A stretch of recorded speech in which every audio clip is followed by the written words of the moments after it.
Okay, and we are now being recorded. The intent of the meeting tonight is for the board to adopt the 2026 budget. And with that, I will pass you over to Neil Roberts, who will be chairing this meeting this evening. Thank you, Stephanie. Good evening, everyone. I'd like to call the meeting to order at 6:01 p.m. Stephanie, we have a quorum. There are 4 board members in the room, and Alan is on the call. Correct. Can you confirm proof of notice? Yes, I do certify that public notice of this meeting was posted and all homeowners were sent the notice 14 days in advance in accordance with Florida Statute 720. Okay, thank you, Stephanie. So we just have one item for review here tonight on the budget meeting, which is approval of the 2026 budget for the country club at Champions Gate. Can I have a motion to approve that budget? So moved. Can I have a second? Did Alan or I do the motion? Alan James motioned it. Do you want to add yours as a second? I'll second, that's fine. So I will open it up for questions from the board. Thank you. I just want clarification at the budget workshop. We talked about putting back 100,000 back into the budget and ask FSR to come up with another 100,000 as far as reductions go. I just want to confirm that the 100,000 back into the budget for additional income has been entered, and which line? That is correct, John, yes. Yep. It's in admin, I forget what we called it, but I can go find it.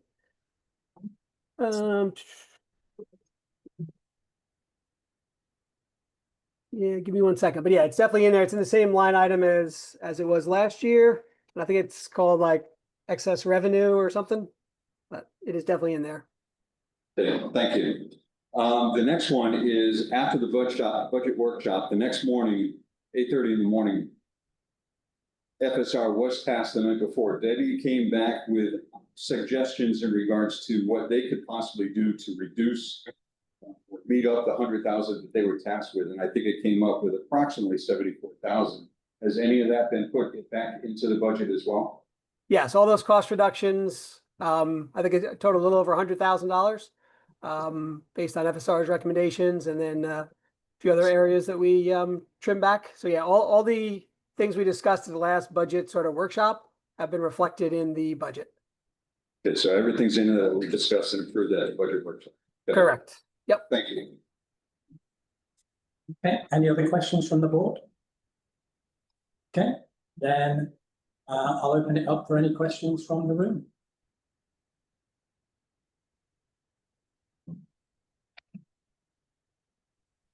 Busy Joe.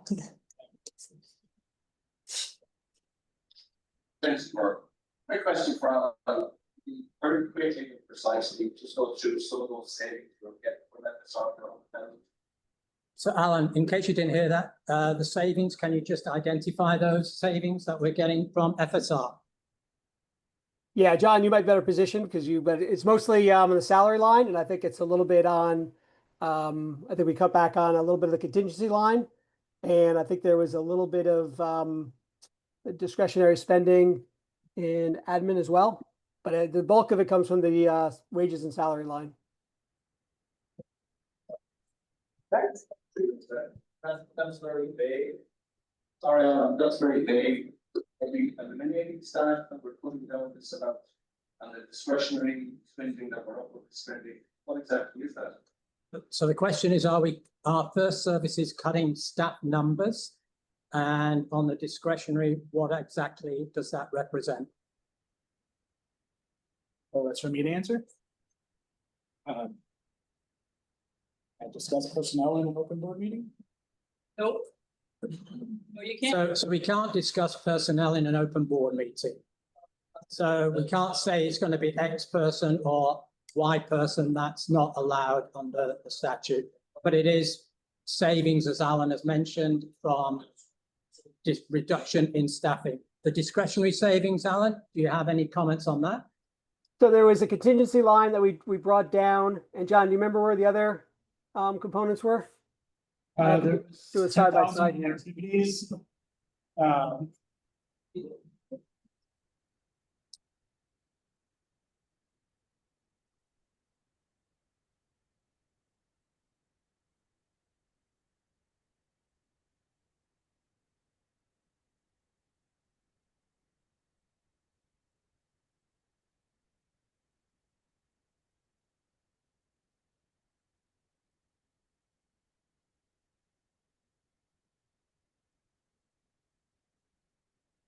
This wasn't supposed to, I went from that to that, but I didn't discuss. But that was when the original ones that we were. The first draft. It was 50. So looking at And some of the the rest is discretionary that spending, Then they dropped it. salary was down across volunteers. And that was done by adjustments in the pages. The savings was, another change from the budget and activities. And then we also lowered, there was a line item for bonuses, that was lowered, 50 to 40,000. So all in all, we came out to about 102 in discretionary savings, with pages to 70. Okay, so just to clarify, John has advised that it was about 102,000 in savings from salaries and activities Well, and bonuses and discretion. Yep, okay, thank you. Want to get the mic back? You have another question? John has another question. Thank you, I'm sorry. It's great to see that the activities budget was increased. I'm just curious, it suggested that reach out to the activities director, find out what their input, was that done, or was it just a number that was come up? Alan, did you get that? Was there a reach out to the activities director in terms of the budget number that has been plugged in for activities for 2026? Actually, John, I'll let you answer that one. Where'd you go? Oh, there you go. So we did meet with Adam, we both. Continued the project with Mitch, and then we picked it up with Adam. So what we did was we did go in 5 major events.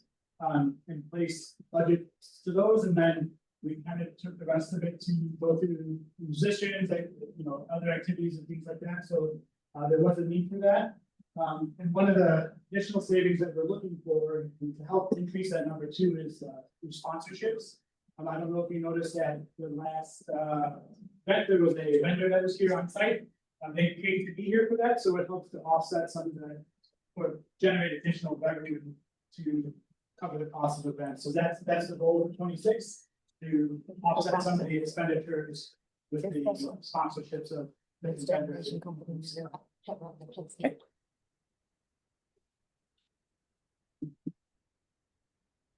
Okay, just to recap then on what's been proposed for 2026. Neil, there was another question, gentlemen. Okay, well, let me just recap first.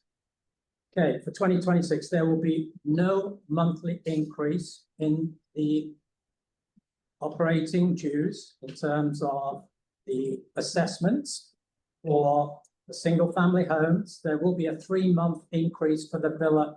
$3. homeowners only, $3 increase per month for the villa homeowners. The reserves will stay the same. The plaza minimum will stay the same. And that's what's being proposed tonight. Okay, sorry, go back to the question. Hi, Doug Carter. I have a quick question. I might be a little late to the meeting, but as far as the maintenance budget, I paid for golf course maintenance, but on some dollars. That was. Sorry, can you repeat that? I couldn't quite hear it. Tell me what the other golf courses are. I have a good idea that probably about 5 or 6 thousand. Have a golf course that's very mediocre, that $2 million budget.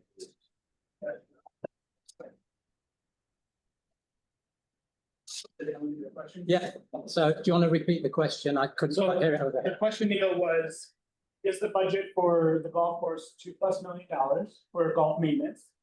And then what are other comparable golf courses in the market for their maintenance? Right. So I guess, Alan, we don't have Ethan here to address the cost of maintenance. We don't have Ethan here to address the cost of maintenance, but I don't know, Ben or Debbie, do you want to comment on that at all? So. Benny? But hold on, we need the microphone. We need to. Hi, everyone. Benny Rodriguez, operating comment. Just wanted to let you guys know that, yes, the budget is around 2.6 million for the maintenance of the golf course, but it is offset. Well, I was. Well, just real quick, we don't pay, the association didn't pay that completely, right? That's offset by the profits of the golf. It's 2022, Benny. So they're just talking maintenance. They're just talking Ethan's tier. Right, but we're projected to have around 1.4, right, almost $1.5 million of profit from the pro shop, which offsets the. Yeah. the maintenance of Okay. golf course. Hold on, Alan wants to say something. Alan, No, go I ahead. just say to Benny, the actual, because I think the question is golf maintenance specifically, it's 2,022,000. So Yeah. 2022 and change is the actual. What are the comps? What are the comps for the neighborhood? I know what they are. You guys are guessing. So I guess the question is being asked is this comparable to what other courses No, in the neighborhood? I am close. And the conditions are current. Okay. They are. Well, do we know what the increase year on year has been in the golf budget? 2.02, right? Yeah, 2.22 net debt. Salary. Sure. No, no. Okay. I don't see- Contract. We don't actually have landscaping comparison. Yeah, but You can't spend 2.2 I wouldn't think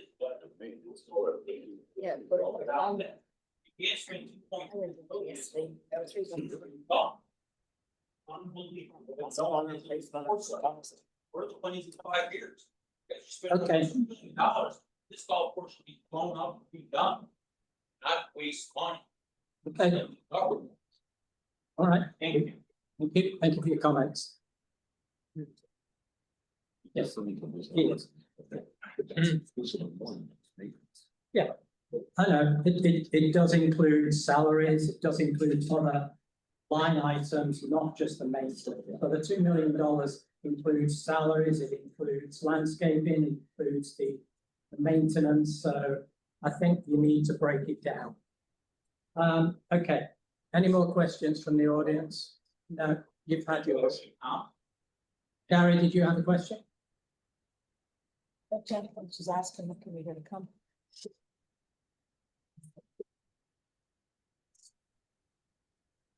As a restaurant, I believe we have 142,000 plus. At the board meeting, excuse me, in the town hall, we talked about doing $5.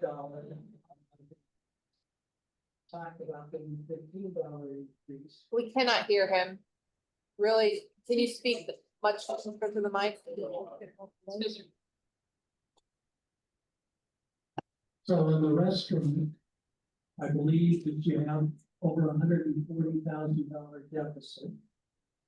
At the town hall meeting, you talked about doing a $5 a month increase. And you talked about doing a $15 increase. And you came back with a 0 increase. So what are we doing to reduce $142,000 deficit? Do we have an incentive for the restaurant community? What are we doing to control these costs so that you're not kicking it down the road and it's gonna become more of a deficit next year? John?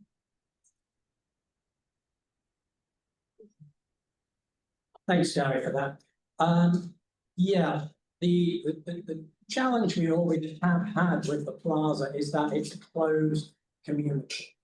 So we have 937 homes that can use the community plaza, and sadly, a lot of them don't. So we have each month a carryover of unused credit. What we are doing to try and encourage more participation, and I think if you look at the last 2 months' numbers, which we can see, you'll see that there's been a significant uptick in the revenues from the plaza because of efforts by the community to support social activities that have been held here in the last couple of months. So there's been a significant uptick. The Halloween on Wednesday last week, I think we grossed $4,000 in a night against a budget of two and a half thousand. For a Wednesday evening, that was phenomenal. So the board and First Services and the new activities director are working very hard to look at ways in which we can bring that 140,000 shortfall down.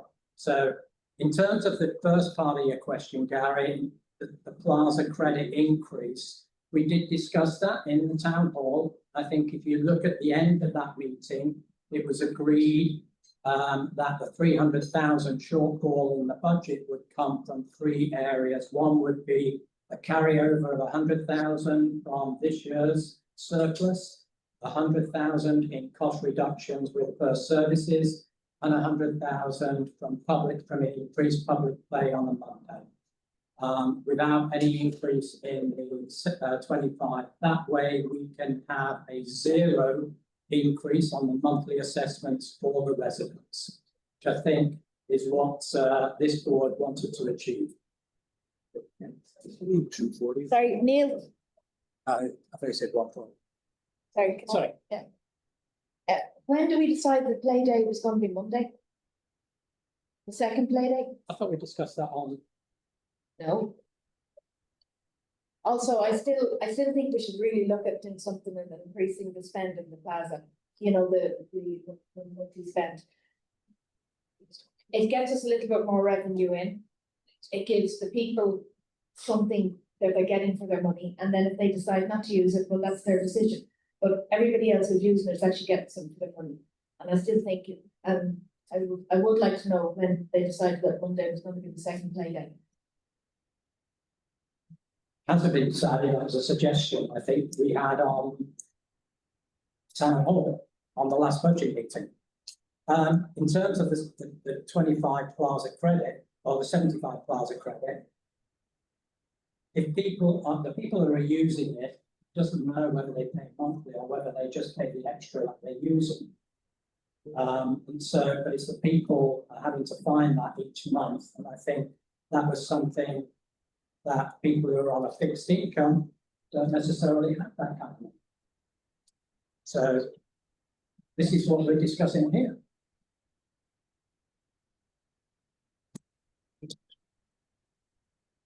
Right. Sorry. We also have a few comments online. Well, we go to those next. Hi, my name is Maya Bear. My question is super simple. Summers, Christmas, why isn't the plaza open until a little bit later, like 10:30? Why aren't Mondays like a regular day and not a payday that is like, you know, and it's being fried? Like, why does it close so early? Isn't that a way to bring revenue? Because usually people that late are drinking, and drinking is the way that you bring the most money. So I don't see why that is an issue, why we need to close this place at 9:30.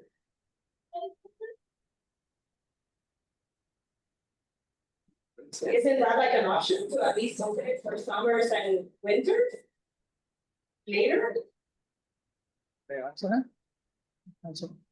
Have them need the microphone.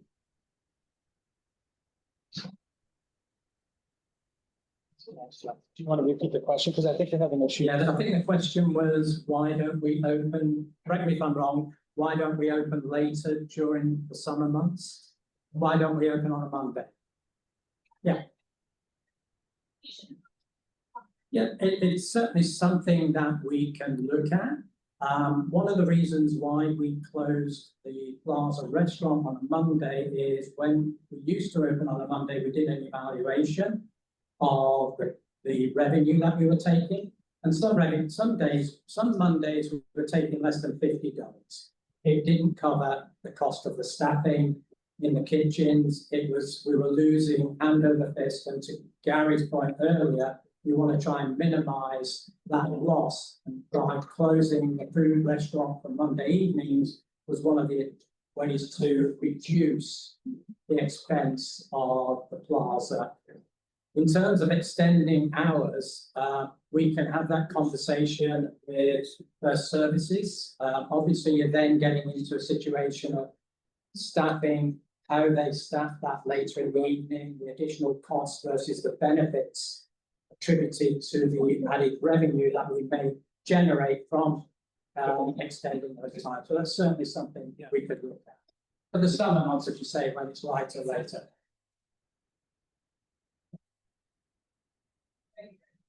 I mean, for the major events like New Year's Eve and those events, we do tend to keep the bars open later for those big events.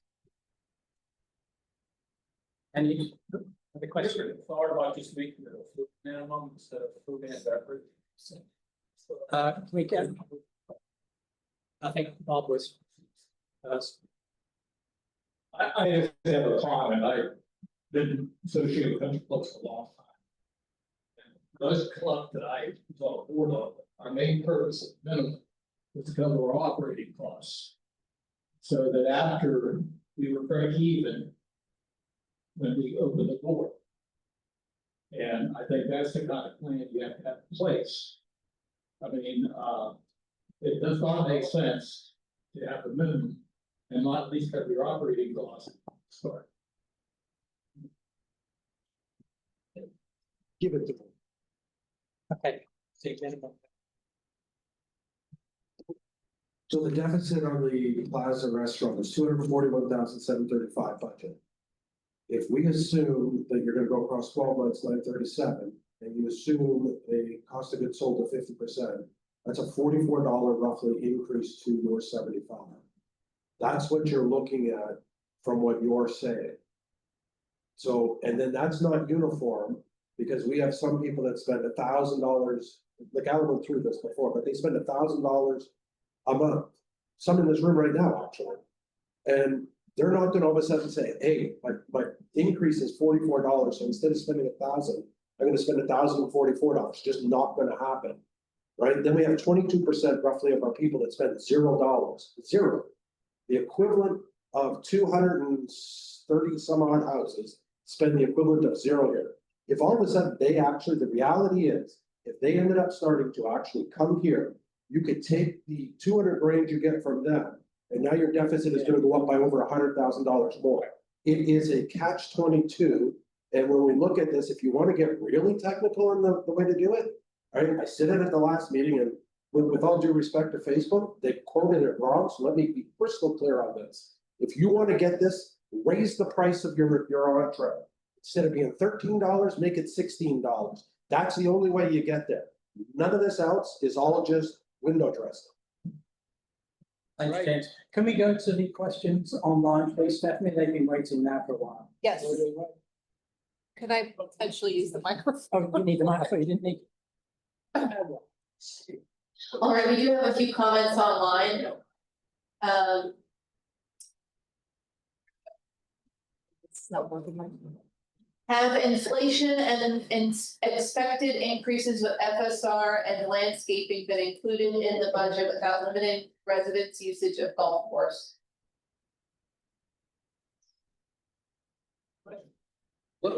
Have inflation and expected increases with First Service and landscaping been included in budget without limiting residents' usage of golf course?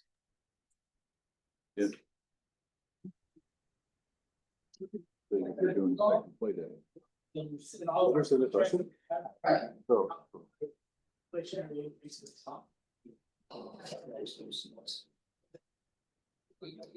Right now, there is no limitation to homeowners being able to golf. And as far as accounting for inflation, in all of our major contracts, we have, you know, whatever their set increase is accounted for within the budget, so. That's it. Everything's covered. The course is in tough shape due to public play. What is the $3 increase for the villas, for? And, I responded to that, it's due to the termite contract agreement, Toho Water, disinflationary contracts, for the contracts that they have in place for the villas. What has First Service done to increase profitability at the plaza? I think I addressed that one. People seem to always say that the public destroy the course, but when our residents play other courses, do you go and destroy their courses?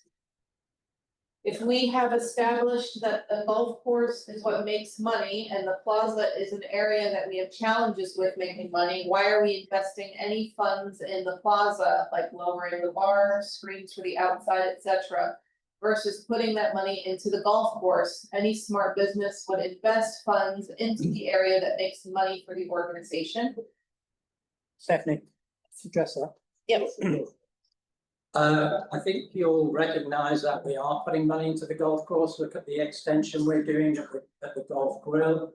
Look at the extended bar that we've put in, the refurbishment of all of the furniture in the golf, the taking off of the all of that ivy around the golf grill and the bar. The cost of all of that is investing. The 3 tee boxes we had replaced this year. So I think the board has approved significant investment in the golf this year.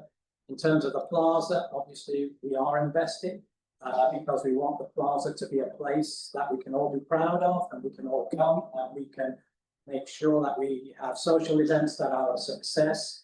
So that's some of the needed improvements that we need to put in place for the plaza. Correct me if I'm wrong. So we're clear here, again, crystal clear.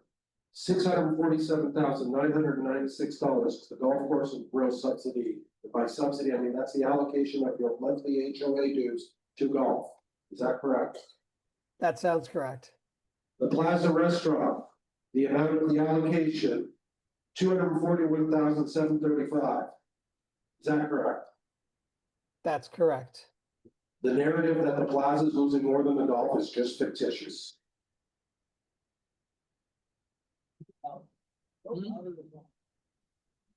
Okay, next comment, no, I don't destroy other courses. If you have played behind the public play, you would save. It would save on salaries and food storage to have dinner open at 4, have a limited pool bar menu for the daytime. With all due respect, many people moved here to play golf. If people can't afford to live here, why punish the rest of the community? Someone said, true that. Right. So that concludes all the comments on it. Thank you, Stephanie. Tony, question? Yeah, I'll try to my clouds. Well, they can't hear you on the line.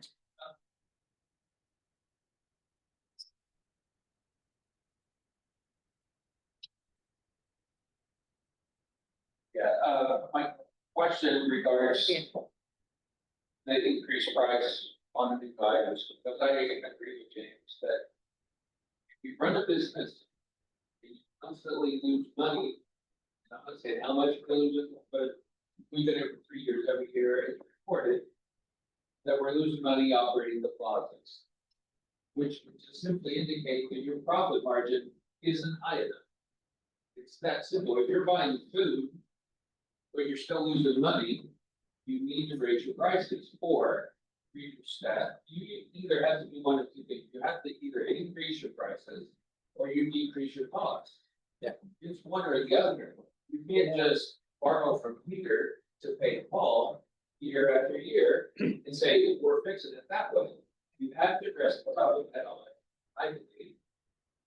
Got a captive audience that has to spend $900 a year. And whether you make $300 profit off of us or $400 profit off of us. It's no, I mean, yeah, I think we're gonna eat less food for our $900.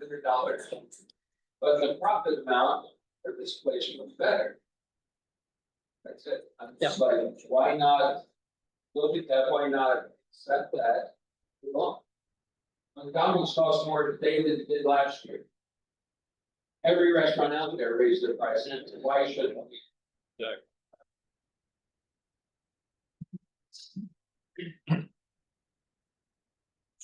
Again, to my point, if you're spending about $600,000 too much, of course. You can use that money elsewhere. I want this place to be private, you don't need to pound it in public way, okay? If you didn't spend all the unnecessary money, it would work. Okay, anyway, you could fix all your deficits and use the money elsewhere, you could have the public grounds.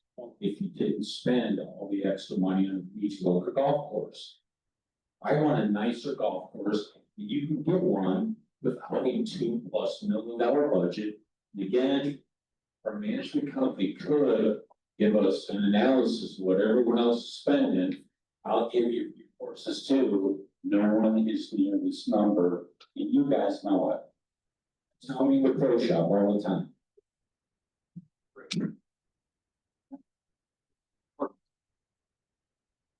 Okay, any other questions?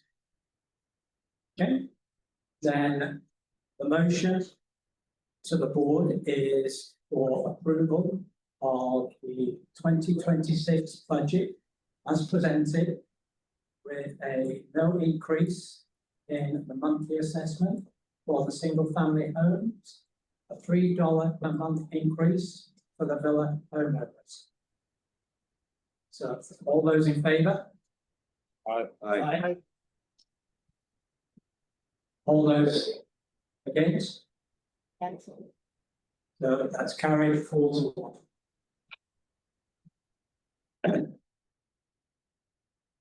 So with no other topics other than that one agenda item, I will ask for a motion to adjourn the budget meeting. So moved. Can I have a second? Second. Okay. All those in favour? Aye. Aye. Meeting adjourned at 6:33. We just take a moment to reset. What do you do? I have the microphone really quick. All right, folks, that does conclude the budget meeting. We are going to transition into our regular board of directors meeting that was noticed for this evening. So just we are going to continue the recording.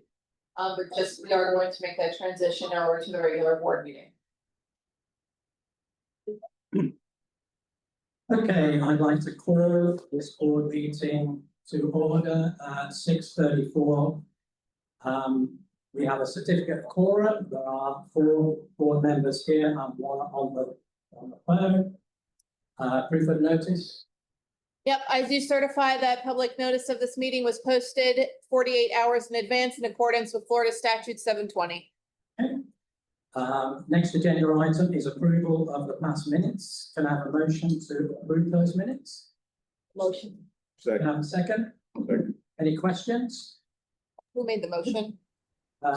Lisa made the motion and John seconded. Okay. All those in favour? Hey, Neil, I think I was not at one of those appeal meetings, and I think it was in the minutes it said unanimous. So I just want to correct that because I think I abstained from that vote. Okay, Stephanie, you get that? Yep, Okay. There is nothing on the consent agenda. and those over to. There is. Yeah, what is it, the ARC? Video. Okay, sorry, apologies, it's not on my list. Sorry? Oh, that's for your signature. Oh, right.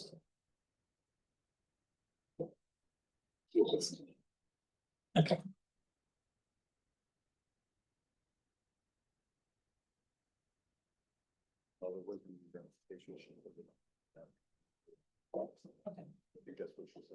All right, so on the consent agenda, there is ratification of No. unanimous consent. No, It's not, I did not get unanimous consent for it on new business. It's an old agenda.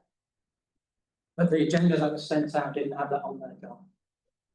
That's what I mean. I had this one that I printed off from my file.